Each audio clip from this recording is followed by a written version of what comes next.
같은 경우 이제 중국 배가 많이 들어와 있을 때 600~700척이 여기 들어와 있었어요. 그렇게 해서 한 6~7개월을 잡았기 때문에 우리가 10년 잡아간 양을 중국 애들이 1년 만에 다 잡아갔다고 생각하시면 돼요. 어떻게 우리 어장에서 중국 어선들이 꽃게잡이를 할 수 있었을까? 그 이유는 연평도 근해의 지도를 보면 금세 알 수 있습니다. 50년대 말 발생했던 어선 납포 이후 우리 군은 북방 한계선 아래 7km 지점에 적세선, 즉 어로 저지선을 그어 해군 경비정조차 이 선을 넘지 않고 있습니다. 그리고 이 어로 저지선에서 3km쯤 아래 연평어장 등 어업 통제선을 하나 더 그어 그 밑에서만 어로를 허용하고 있습니다. 그러나 꽃게철의 최고 황금어장은 이 어로 저지선 위에 형성됩니다. 남북경비정의 감시 때문에 남북한 어선들이 황금어장에 접근하지 못하는 틈을 타 중국 어선들이 NLL 근접 구역을 따라서 꽃게를 몽땅 잡아가고 있는 것입니다. NLL이 아니라 어업박스만 벗어나도 좀 일단 규정상 못하게 돼 있고 작년부터 중국 어선들이 출몰을 했는데 서로 이 남북 해군 간의 충돌 때문에 단속을 못하다 보니까 여기서 다 잡아버리니까 작년부터 지금 수업이 거의 안 되고 있는 시점입니다. 지난 14일 북한 경비정의 NLL 침범 과정에서도 북한 경비정은 중국 어선이 NLL 아래로 내려가고 있다고 주장했고 국방부 분석 결과 실제로 중국 어선이 NLL을 따라 깊숙이 들어왔다가 도주한 사실이 드러났습니다. 이번 NLL 사건 파문으로 물러난 조영길 국방장관은 떠나는 자리에서 서해상의 분쟁이 끊이지 않고 일어날 수 있다고 경고했습니다. 군과 국민이 다 같이 깊은 성찰을 가지고 이 문제를 검토해야 한다고 주문한 것으로 받아들여지는데요. 과연 우리 언론은 어떻게 보도했는지 뉴스 초점에서 살펴보도록 하겠습니다. NLL을 두고 계속되는 남북의 대치. 이 때문에 젊은 군인들이 희생됐고 아직도 많은 이들이 위험에 노출되어 있다. 그러나 일부 언론은 근본적인 문제점과 대안 제시는 뒤로하고 정쟁의 도구로 이용하면서 위기를 부추기고 있다. 신중하게 접근해야 할 NLL 문제. 언론은 어떻게 보도하고 있는지 뉴스 초점에서 분석해드립니다. 이번 NLL 사태 파문 때문에 국가안보에 위협이라도 있지 않을까 혹 염려하신 시청자 여러분이 많으실 것입니다. 언론의 보도 태도는 어땠는지 확인해 보도록 하겠습니다. 언론학 박사이신 전규찬 교수님 나오셨습니다. 안녕하세요. 안녕하세요. 예, 이번 보도 직접 분석하셨는데 어떻습니까? 네, 그 분쟁과 위기의 상황, 평화적인 방법으로 이제 해결해야 된다라는 것은 누구나 인정할 수밖에 없는 시대적 요청이라고 생각됩니다. 네. 그에 맞춰서 언론도 문제를 해결하고 또 예방하는 적극적 저널리즘의 모습을 이제 보여줘야 될 텐데요. 예. 이번 보도 태도를 보면 오히려 갈등을 조장하고 또 대결을 부추기는 듯한 그런 모습이 나타나서 상당히 문제라고 생각됩니다. 왜 이런 현상이 벌어지는지 제대로 이해하려면 과거 반공 이데올로기 혹은 안보 상업주의에 이제 의존하면서도 이리저리 편의적으로 말을 바꿨던 일부 보수 언론의 그 행적을 이제 정확하게 되짚어 볼 필요가 있겠습니다.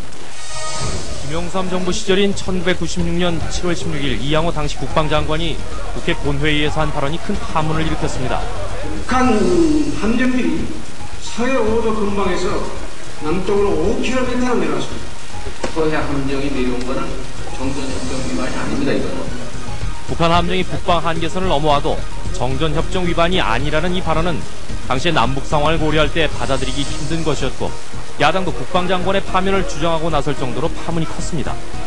당시 대부분의 언론들도 국민 정서를 반영, 이 장관 발언을 우려하는 기사를 실었지만은 조선일보는 국제법상의 합리적 근거를 들며 이 장관의 주장을 옹호하고 나섰습니다. 바다의 경우는 남북 간의 의견이 엇갈려 지금까지 정해진 경계선이 없다.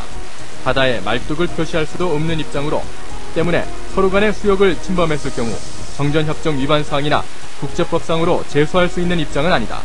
무력 충돌을 우려해 양측이 힘의 균형을 통해 자제하고 있을 뿐이다. 이 점에서 이양호 국방장관이 NLL 침범이 정전협정 위반 사항은 아니다라는 답변은 맞는 것이다. 그러나 NLL에 대한 조선일보의 입장은 3년 후인 1999년 김대중 정부 하에서는 정반대로 바뀝니다. 우선 우리는 국방당국자에게 북한 경비정이 우리 수역을 침입해 계속 행패를 부리고 있는 행위가 단순한 월성 행위에 불과한지 묻고 싶다. 국제법상의 엄격한 해석을 기준으로 할 때 논란의 여지가 있어 그렇게 표현했다는 것이 국방당국자의 궁색한 변명이다. 그러나 우리의 배타적 주권이 미치는 해역이 우리 영해가 아니고 무엇이란 말이며 NLL 밑으로 내려온 북한 어선의 행위를 침범이라 하지 않고 월선이라고 표현한 국방부를 비난하고 나선 것입니다. 그렇다면 왜 특별히 새로운 근거도 없이 정전협정 위반도 아니고 국제법상 제소할 입장도 아니었다가 국제법상으로나 현실적으로나 한국의 영해로 NLL이 둔갑해버렸을까? 같은 기사의 다른 문장을 보면 그 목적을 짐작할 수 있습니다. 한 뼘의 땅이나 영해를 지키기 위해 언제나 눈을 부릅떠야 할 군이 햇볕을 의식하기 시작하면 나라의 장래는 위험하다.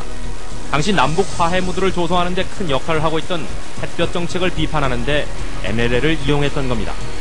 조선일보는 또 서해상의 분쟁을 놓고도 때와 상황에 따라 다른 입장을 취했습니다. 김대중 정부가 햇볕 정책을 한창 추진하던 1999년은 북의 위협을 경고하고 안보 불안감을 증폭시키는데 서해 분쟁을 이용했습니다.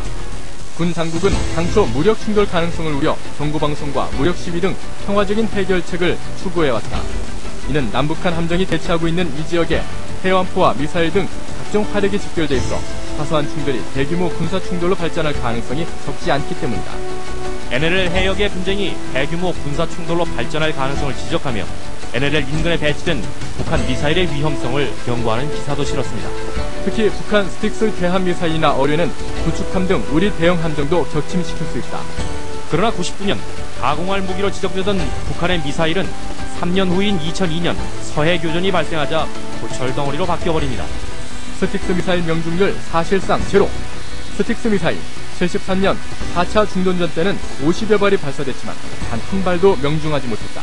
실크인 미사일은 걸프전에서 사용됐으나 역시 단 한 발도 명중하지 못했다. 이 기사는 서해 교전 당시 북 미사일의 발사 가능성을 우려해 교전을 중지했던 우리 군의 결정을 비난하기 위한 것이었습니다. 국민의 생명과 안전을 위한 군의 결정을 공격하기 위해 가공할 미사일을 고철덩어리로 전락시킨 것입니다. 조선일보는 한 걸음 더 나아가 전쟁도 불사할 것을 촉구하고 나섭니다. 확전의 두려움을 공개적으로 언급한 이상 우리 군 주의부는 이제 대북 어기력을 스스로 내던졌다고 할 수 있다. 3년 전 같은 지면을 통해 대규모 군사 충돌의 위험성을 우려했던 조선일보가 이번에는 군과 정부를 공격하기 위해 확전의 위험도 무릅써야 한다고 말 바꾸기를 한 것입니다.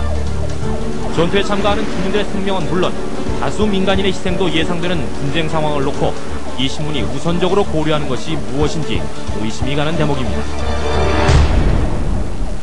네, 누가 보더라도 3년이라는 저 짧은 시기에 말이 극명하게 바뀌었는데 정 교수님, 무슨 이유가 있지 않겠습니까?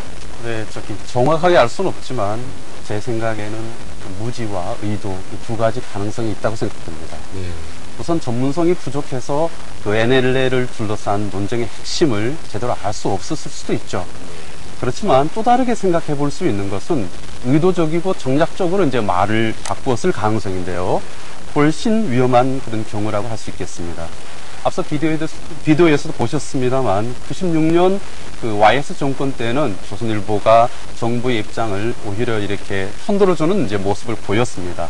그러다가 99년 DJ 정권 때는 동일한 상황인데도 이제 전혀 상반된 모습을 이제 보였는데요. 결국 신문과 정권이 어떤 관계를 맺는지에 따라서 사태에 대한 해석이 전혀 달라진다는 것입니다. 이는 마치 광주 민중항쟁과 천안문 사태라는 아주 유사한 사건이 벌어졌을 때 한쪽에 대해서는 폭동이라고 하면서 또 한쪽에 대해서는 민주항쟁이라고 전혀 다른 이름을 붙였던 그 당시 미국 언론의 모습과도 아주 유사하다고 생각이 듭니다. 그렇다면 이번에 NLL 침범 사태는 제대로 보도했습니까? 문제의 핵심을 정확하게 짚어야 됐다고 생각합니다. 그러니까 NLL이 대체 무엇이고요? 왜 그 문제를 둘러싸고 남북 간에 이렇게 빈번한 갈등이 벌어지는지를 정확하고 깊이 있게 이렇게 분석하는 노력이 전혀 없었다라는 생각이 듭니다. 지난 14일 북방 한계선을 월선한 북한 경비정을 향해 우리 군이 경고 사격을 한 사건이 있었습니다. 모든 언론사들이 이 사실을 보도했지만 NLL의 근본적인 문제점을 지적한 보도는 거의 없었습니다.